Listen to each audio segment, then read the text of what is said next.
Welcome to the Centurion 360 podcast with PR marketing and crisis management expert Michael Bilello. And welcome to the Centurion 360 podcast. I am your host, Michael Bilello. You can check us out on Twitter at Centurion 360. My personal Twitter handle is Bilello PR. You can also send us an email to suggest a guest or a topic. Info, INFO, at centurion-strategies.com. Today's guest is the Assistant Executive Director, External Affairs for the National Football League Players Association, George Atallah. I have a tremendous amount of respect and admiration for George professionally, and having to get to know George on a personal level, he's also a great guy. So I hope you enjoyed today's podcast. We're going to ask George to take us back from his formal education through his professional experience, as well as his day-to-day operations and activities supporting today's players in the National Football League. We'll also talk about the new Wounded Warrior Project partnership with the NFLPA and what that means to not only the NFLPA, but also the Wounded Warriors across the country. So without further delay, I'd like to welcome George Atallah. George, thank you for joining the Centurion 360 podcast. We appreciate your time today. How are you? I'm doing really well. Thanks very much. Excellent. And as I said in my introduction, obviously I have a tremendous amount of respect for you in your professional career, and getting to know you on a personal level. You're also a pretty cool guy. I know a lot of players who feel the same way. So tell me about your experiences thus far, your day-to-day at the NFLPA, what you do working on behalf of the players. Well, my role here, I've been here for 6 years now, and most of my job revolves around managing our public image, which, as you can imagine, over the last 6 years, we've had some pretty interesting things that we've had to manage. Supporting players in a way that, in some ways, the same way you do, making sure that they understand what opportunities are out there for them, helping them explore opportunities for not just media, but other things that they might be interested in their careers once they're done playing, or even while they're playing. That's a lot of what I do here. Obviously, crisis management is a big part of that. Today we've been busy putting out some fires with respect to the Tom Brady news cycle. So that's taken up a lot of what's happening in my plate, on this day, if you will, July 23rd. Yeah. So as we lead up to the season, what are you preparing for? What are you anticipating? I really hope that a lot of the controversy dies down, frankly. There will always be something, I suppose, that captures the attention of the news cycle that people like you and I would prefer not to talk about, or would prefer not happen. But those things will always exist. But I think heading into the season, I'm hoping that the focus again will just go back on the players, go back on the game, and really shift towards fans experiencing America's most popular sport.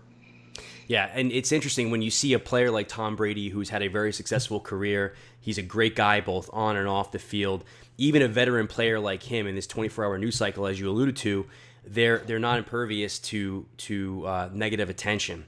So with that being said, what advice do you have for NFL rookies coming into the league? Always be informed is the first thing. You cannot make decisions about your place in the business of football without all the information. And more than just understanding the playbook, more than just understanding, your role and your job for whatever position it is that you play as a football player. It's really being armed with all the information you can that's going to help you make informed and educated decisions about your future, your career. I tell people and I tell players all the time, really your job is compressed. Your day job, if you will, is compressed really between, the end of July and, if you're lucky enough, to the beginning of February. But all the rest of that time, what are you doing to keep your body in shape and to make sure that it heals properly? So there's information out there on health and safety that you should be aware about. What information are you keeping up on with respect to internships and relationships outside of professional football? We tell people all the time, I know you tell people all the time, the average career is only 4 years. What do you want to do when those 4 years are up? And can you start that process now? Finally, and the third most important thing I think that we share with players is, what information and education do you have about your own financial preparedness? People think I have $1 million contract, I can do and buy whatever I want. It's a lot of money, but it doesn't go very far given the short career span that some of these young men have. So I'd say those are 3 areas that, we like to focus on as a union. Those are certainly things that I'm talking to players about on a daily basis. Yeah, and so after they go through rookie year and they, 2, 3, 4 years in, they become a veteran. Something that you've always imparted on us as well as some of our clients is to make sure that they're visiting the NFLPA offices and really utilizing all the great resources you have there. What advice do you have for veterans in the league? Because they also could possibly benefit from a lot of the services and advice you guys have, correct? Absolutely. We have a program now called the Players Trust, which is specifically designed for players who are transitioning out of football.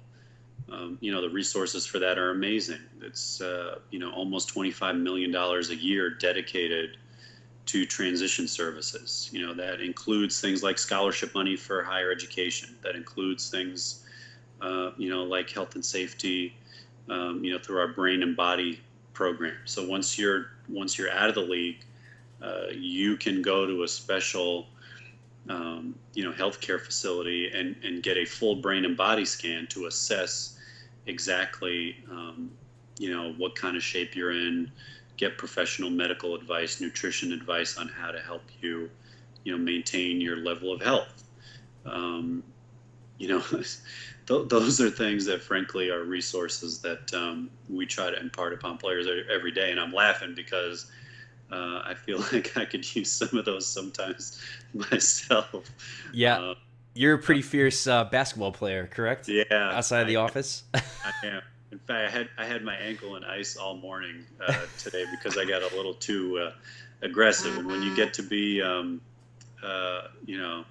close to 40 like I am, your body's not recovering in the same way. Yeah, I hear you. I hear you. So tell me, you obviously have had a very interesting career in communications. How does this position differ from your other communication jobs? And tell us more about those other communication positions. Yeah. So before I got here, for the 3 to 4 years before I started working at the NFLPA, I was at a couple of crisis management firms here in Washington D.C. And those firms, we dealt with a wide range of issues. Primarily foreign affairs, though, was my focus. So okay. We represented foreign embassies, foreign entities, individuals who did business abroad who happened to be in the news for one reason or another. That was the main focus of my work. So it was different in the sense that the fields were different. We weren't talking about sports. But a lot of the strategies really translated well for me because a crisis in Cyprus, when the news cycle and it was front page on the Wall Street Journal and all that kind of stuff, those were things that the way that we managed that process are not unlike some of the crises we've had to manage here. So you use a lot of those strategies and tactics, as you know, and we thankfully have, it's not just lip service, but we thankfully have good partners like you guys that we work with on a regular basis to help players manage, themselves through those types of processes. Yeah, no, it's obviously always a pleasure working with you. Sometimes we wish it were under better pretenses, That's but right. Regardless, we always look for a positive outcome. Now, you've also, I think, in my opinion, you've really embraced social media. I think you've definitely brought more of a younger feel and approach to some of the strategies that you guys implement. I think that's also benefited a lot of players because you're leading by example. How is social media helping you, and how should players be using social media perhaps in a more proactive manner? Well, I think it helps. First of all, it's direct engagement, right? And I don't, even though I have great relationships in the media, there are some times when I know our players in particular want to hear directly from us. And I think that really, really is, has kind of changed the landscape. So in a negative way, I can use social media to refute any misinformation that's put out by the media about our union or about our players. And in a positive way, it's a good thing for our players to hear directly from me and from our union, and oftentimes from D about some of the initiatives that we're pushing or promoting, or even frankly, about each other. I mean, I don't want to spend, I wish, like you said, we spend more of our time talking about positive things that players do. And a lot of times social media is great for that because traditional media, if you will, sometimes kind of snubs their nose at things that some of our guys are doing well. Yeah. One of the social media apps, and I think we're going to see a lot more of them coming out, and I think that you and I have had some experience with, although it's in its infancy, is Periscope. But yes, when I think about Periscope, it definitely is a dual-edged sword. Certainly, I think it's also becoming a point of interest for those who are looking to control content, especially paid-for content. With the Floyd Mayweather fight, there were people who were periscoping from the fight. Sure. Yeah, UFC events, same thing. How is Periscope going to fit, do you think, in the NFL? I mean, like you said, it's a double-edged sword. It's good and bad. I can see people, this year, it's going to happen, and I'm sure the league has a strategy for it. But you're going to have people broadcasting from the stadiums, right? Right. I mean, especially given that, which I think this is a positive thing, especially since that they're since the league is trying to improve the infrastructure at stadiums and include Wi-Fi and things like that. You never want to infringe on rights as a user, but at the same time, it's going to bring a different experience to our players because they'll be able to take fans places during their off day, for example. Calais can do a Periscope of him fishing or working out or hunting or whatever, that an ESPN might not follow him to do. And I think it creates this really fascinating paradigm of individuals becoming their own broadcast networks. Right. Because that's what it is. Yeah. So the trick, like everything else, then becomes how do you edit it? How do you curate it? And, is it compelling without necessarily being controversial to a point that gets somebody in hot water? Yeah. And a lot of players, obviously, they do use social media responsible. I would say the majority of them use social media responsibly. But obviously, it becomes a concern. So if you just had a few tips for players looking to use social media, to enhance their personal and professional brand, what would those tips be? Be yourself is the first one. I think this generation, especially social media users, are savvy and wise to corporate pitch people. They don't want you to be yourself. You have personality, you should express it. Second one is be careful. So be yourself and be careful. Be careful in at least understanding what topics you're engaging with people on. I know a lot of players have strong political views on various different subjects. It's okay to express those views, but understand that there are people out there with a wide range of other views, right. That have social media too and can respond. So sometimes social media for that kind of thing might not be the best platform for those types of discussions, but sometimes it is. Right. But just be careful. Yeah.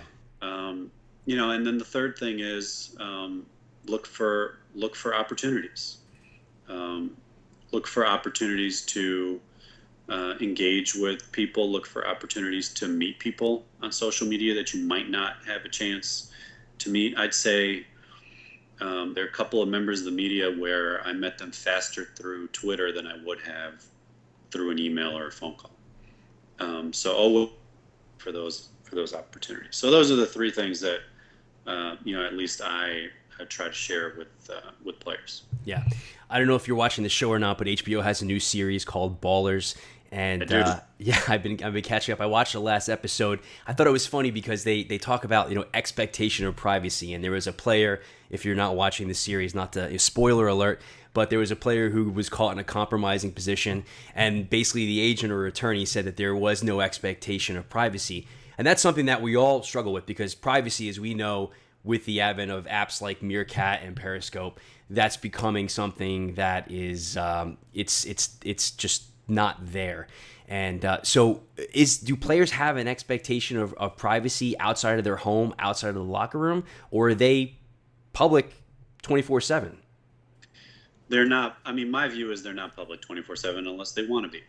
I mean, there are certainly, players now, a positive thing that's come out of social media for players is they are recognized off the field, where obviously the helmet problem, as I like to call it, was a big challenge in the past, where you could, other than the quarterback, it was really difficult to recognize, players off the field.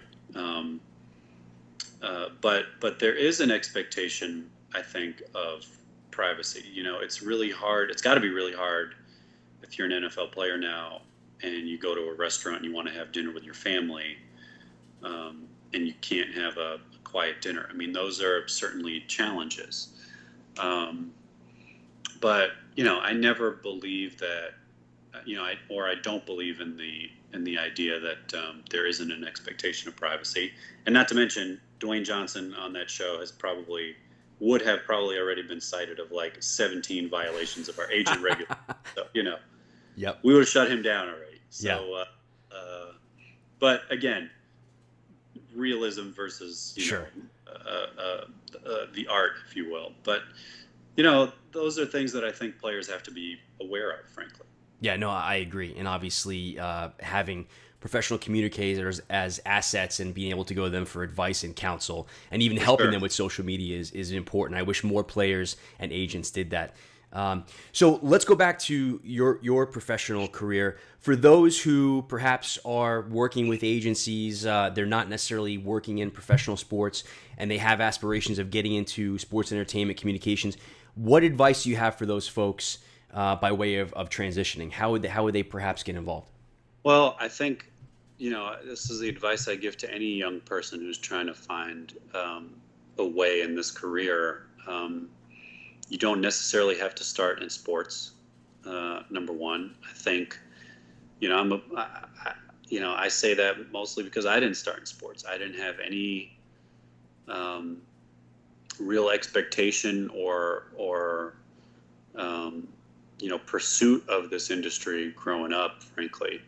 And I just worked my tail off, really made, good relationships, built a reputation of respect amongst my colleagues and clients. And then that's how I met DeMaurice Smith, and we wound up here. So I think, relationships are really crucial for anybody that wants to get into this industry, no matter what field you're interested in. The only thing we trade in, and you know this well, are people and information. That's our asset, right? I mean, we have information that people want to share, and we work with people that others want to know and others want to have access to. So those are the two things that, I protect might be the wrong word, but that I value the most, and I try to make sure are a priority every single day. Yeah. Information certainly is an asset. It's almost a commodity, if you will. It is, for sure. I read recently about the NFLPA and the Wounded Warrior Project partnership. Tell us more about that. Well, it's a partnership that we, recently announced. A lot of our players want to be involved in supporting our armed servicemen and women. I think it's really important that they understand, and it's a cool thing that they want to be a part of an initiative that helps those who have made sacrifices for our country. They understand that they play football, and while millions of people watch, some of our real heroes are out there risking their lives every single day. And this union has made it a point throughout the years to not just pay tribute to them, but now we're proud that we have a way to actually materially support the Wounded Warrior Fund and some of the initiatives that they're working on to help veterans and people who have made sacrifices for our country. So that's a really, really cool thing for us. Yeah, that's very cool, obviously. And as a veteran myself, on behalf of veterans, thank you very much for supporting and engaging that program. It's very important. Sure. If there are people who are interested in interning for the NFLPA, how can they go about that? We have come visit NFLPA.com. We have a section under the About Us tab where internships, you can apply, or a person can apply for an internship. We encourage people to do that. We as a communications department have an intern now. She's done a great job for us. She's here through the summer. Our department always has an intern year round. We take about, I'd say, 10 to 12 internships at any given time. And people will be happy to know that those internships are also paid here. So, visit our website. More than welcome to apply. We usually, our intern class usually goes on to some pretty cool things when they're done here. Yeah, no, that's very cool. Well, obviously, we appreciate your time. Keep up the great work on behalf of players. On behalf of our clients, we thank you. Always great seeing you. Looking forward to our next meeting. If people wanted to follow you on Twitter, what's your Twitter handle? They can come visit me on Instagram or Twitter at George Atallah, GeorgeAtallah. Welcome everybody that wants to come. I'm not always tweeting about football or NFLPA stuff. Happen to be a huge soccer fan as well. So people can put up with my Arsenal rants and raves. They're more than happy to join. And in a former life, we were both New York Giant fans, I believe, right? That's exactly right. I talked about that a couple of times where, yep. It's funny how this job tends to shift you to being a fan of the players, right, as opposed to an individual team. So yeah, I have a section in my closet where all my Giants gear is just collecting dust. Well, I've tried to give it all away, so it's probably a good idea. I should probably look into that. Yeah. Well, George, always great to connect with you, man. I really do appreciate it. Have a great day, and keep up the great work. Thank you so much. You do the same, and please stay in touch. I will, certainly will. Thanks. All right. Okay. All right. We want to thank George Atallah for joining us today. This episode is brought to you by podrelease.com. Podrelease.com picks up where traditional press releases fall short. Any person or organization that finds value and necessity in delivering fast, accurate, and multidimensional information to the public and media will find value with podrelease.com. Podrelease.com makes everyone more effective at information dissemination via an easily consumed, popular, and archived media tool. Check them out at podrelease.com. Thank you for listening to the Centurion 360 podcast. Follow us on Twitter at Centurion 360. Until the next episode.